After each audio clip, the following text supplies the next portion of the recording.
AP CM Jagan London పర్యటన ముగిసింది. ఇవాళే ఆయన తన ఫ్యామిలీతో కలిసి ఇండియాకు తిరిగి వచ్చారు.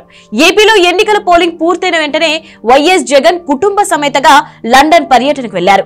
సుమారుగా 15 రోజుల పాటు జగన్ విదేశీ పర్యటనలో ఉన్నారు.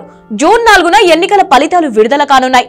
ఈ నేపథ్యంలో సీఎం జగన్ మళ్లీ స్వదేశానికి వచ్చారు. విదేశీ పర్యటనను పూర్తి చేసుకుని ఇవాళే గన్నవరం ఎయిర్పోర్ట్ లో జగన్ దిగారు. అయితే జగన్ లండన్ టూర్ కి సంబంధించిన కొన్ని ఫోటోలు ఇంటర్నెట్ లో వైరల్ అవుతున్నాయి. ఎప్పుడూ ఫార్మల్ లుక్ లో కనిపించే జగన్ ఈ ఫోటోలో మాత్రం చాలా స్టైలిష్ గా కనిపించారు. Jeans pant, blue shirt, shoe వేసుకుని న్యూ లుక్ లో కనిపించారు. ఏపీ సీఎం గా బాధ్యతలు తీసుకున్నప్పటి నుంచి దాదాపుగా జగన్ వైట్ షర్ట్ లోనే ఉంటున్నారు. వ్యక్తిగత ఫంక్షన్స్ కి వెళ్లినా కూడా అదే వైట్ షర్ట్, ఫార్మల్ ప్యాంట్ లోనే వెళ్తారు. చాలా సింపుల్ గా కనిపిస్తుంటారు. కానీ ఈ టూర్ లో మాత్రం చాలా ట్రెండీ లుక్ లో కనిపించారు. దీంతో ఈ ఫోటోలు వైరల్ గా మారాయి. ఇక మిస్టర్ కూల్ అంటూ, సూపర్ అంటూ ఈ ఫోటోలను సోషల్ మీడియాలో వైసీపీ కార్యకర్తలు, జగన్ అభిమానులు షేర్ చేసుకున్నారు.